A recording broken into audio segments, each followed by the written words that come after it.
Hi villagers! Today I'm going to share with you rhubarb and custard cake.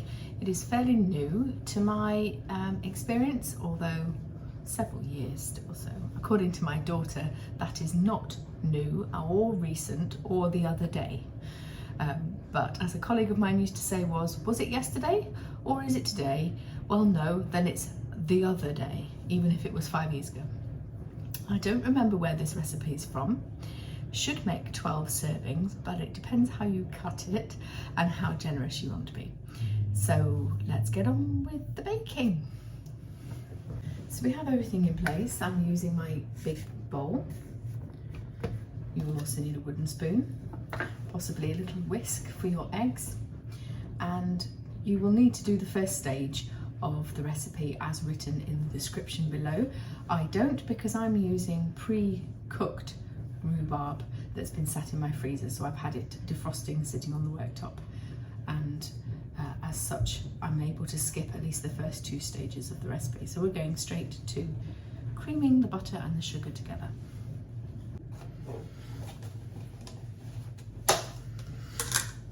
So we need 150 grams of butter. So as you can see, this is probably not going to do it, but you never know. Oh, 98. So actually you might be fairly safe. Let's see. I think it's going to be a juster, but it is going to work. So at least we can empty one out. I do quite like finishing off things like coffee jars or pots of things. Right, so that's now empty. And I think, well, that's as close as we can get without actually being exactly. So if you hang around here long enough, you'll discover that actually I'm quite right with just about. So the next thing we need is brown sugar, and we need 150 grams of white sugar and 50 grams of brown sugar. So we'll see whether I've got enough. It may be a close run thing for this too.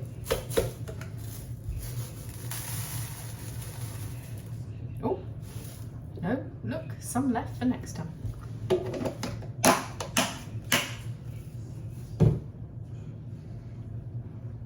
And then we need 150 grams of white sugar.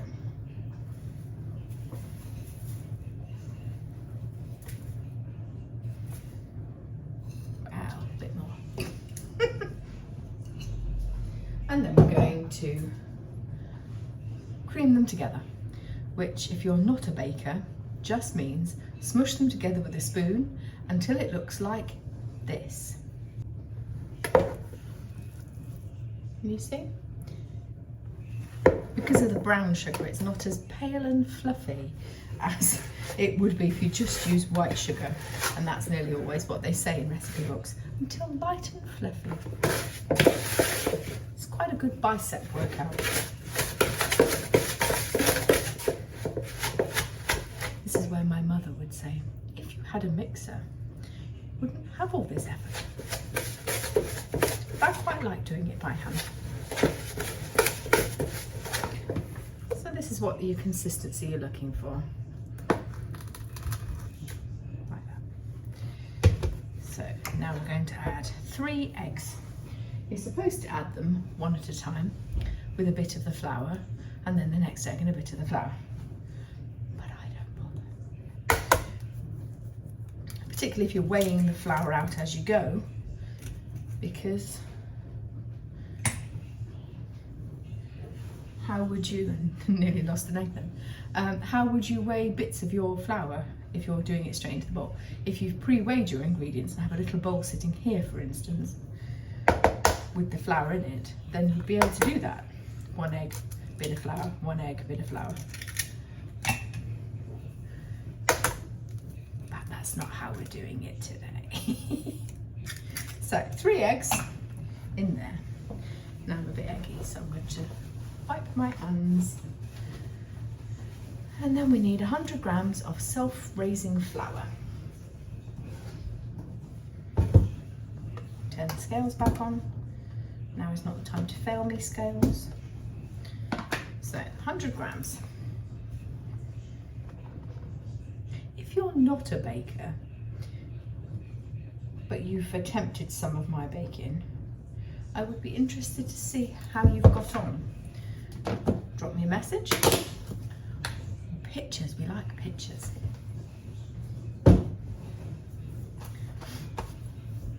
So, 1 egg, bit of flour, and then we're going to mix them together.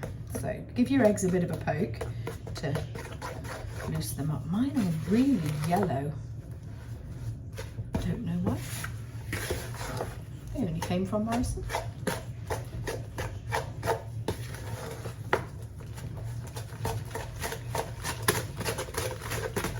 So the egg is the first bit of liquid that's gone into this, so you will see the consistency change.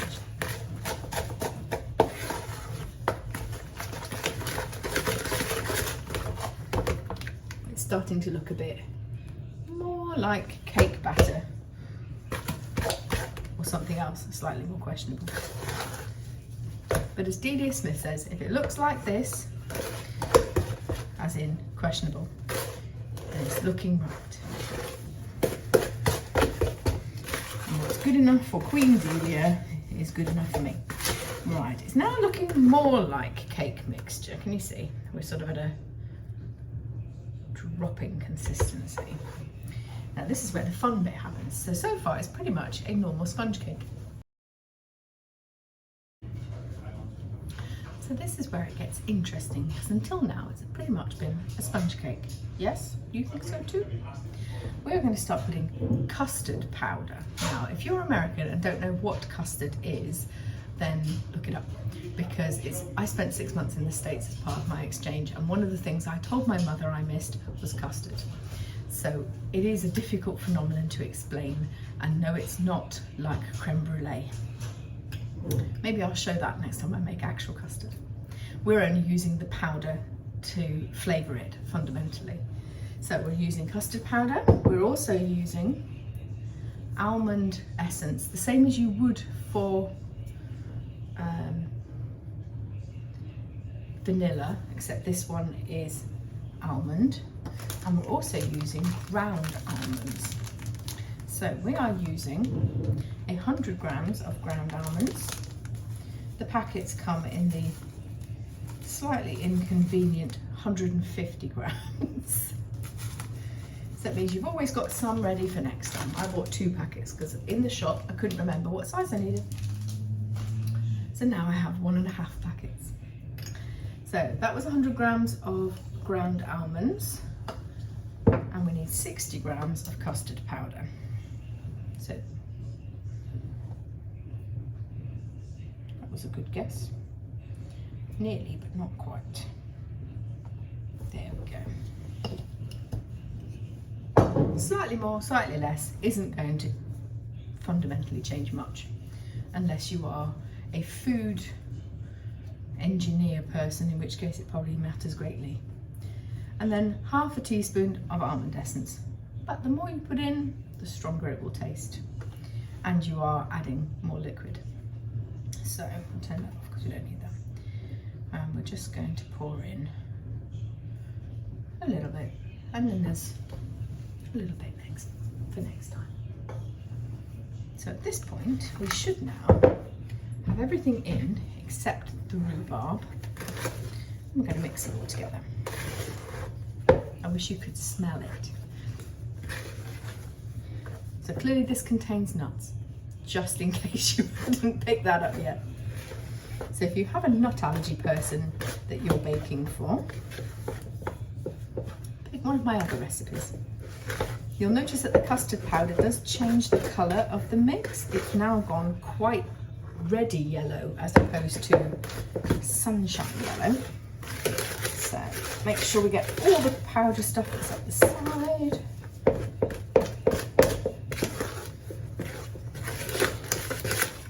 And because my rhubarb is so abundant, I froze a lot of the stewed rhubarb in little bags. So this is my little bag of rhubarb to add to the mix. Little Ziploc bag. It's nicely defrosted. The more you put in, the more liquid it will be. But fundamentally, you'll notice that I go for a more, it tastes nice attitude towards baking, which is why I would not be applying for things like MasterChef or Bake Off or any of these things, because I'd rather it tasted nice than was structurally sound and could manage 5 stories. So it's gone back to looking slightly questionable. Spitting it in the face, but it smells lovely. There we go. I'll show you. You can see the lumpy bits of rhubarb in there. Even if you don't think you like rhubarb, do try this because it is very nice. It can be made into muffin tin shape, or you could make one big cake. My recipe has one big cake, which is what we're going to make today. But I don't see any reason why you couldn't just adjust the time and put them in muffin tins. So next stage, preparing the tin and turning the oven on. So I'm going to show you how I line my cake tin. I'm not actually using a conventional cake tin. This is technically a lasagna dish, but it means they carve up quite nicely in tray bake type size. The other day when I was baking, this was full of lasagna, so they had to get made in something else. Next door's cat just appeared on our drive, and he's having a wonderful time having a roll around in the dust, apparently. He seems to prefer our garden to next door's, which is a mystery to me. So, pull out plenty and either cut with scissors, or most boxes come with a serrated edge, but my box is disintegrating. You're also going to need a little bit of oil. What I tend to do is put a little bit of oil in the tray. Give it a brush around, not a lot, just enough to get the paper to stick to it, because you're trying to get the paper to stick to it so that when you pour the cake mixture in, the cake mixture doesn't try and get stuck to the paper and pull the paper in on top of it. So it's about to get noisy.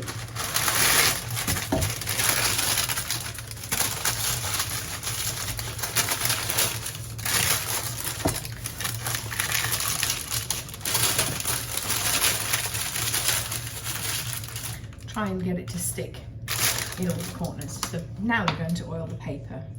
About the similest amount of oil will do. Give it a whiz around. Really just to make sure that the mixture doesn't get stuck to it. And then we pour it in. Being careful to not pull the paper in.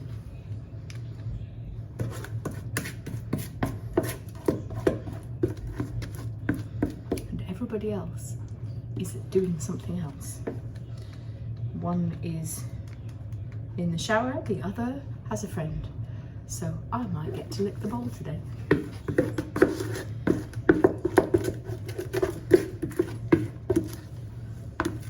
Oh, it smells gorgeous.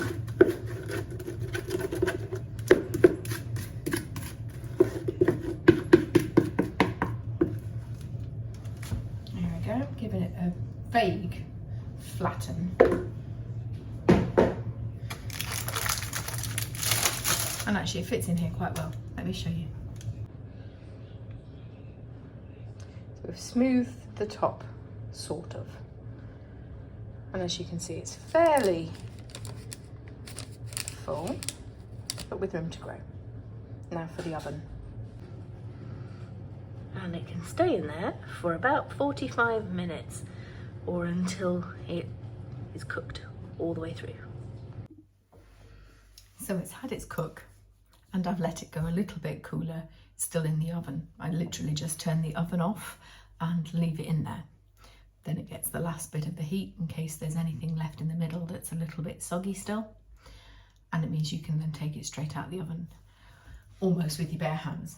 I'm not going to, just in case.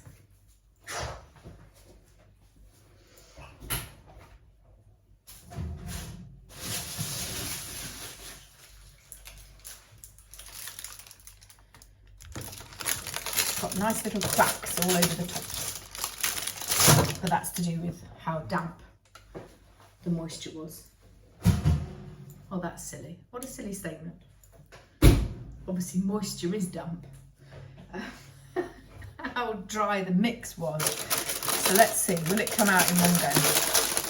Actually, it is still quite hot. I'm going to use the oven gloves again.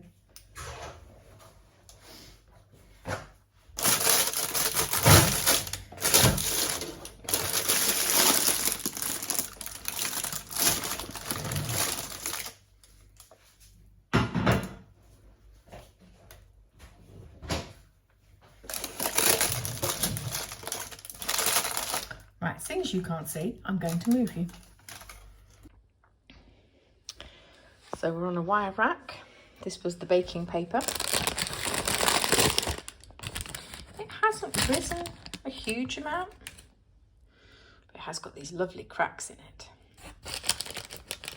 And now we just let it go cold and cut it up. Ready for the beauty shot.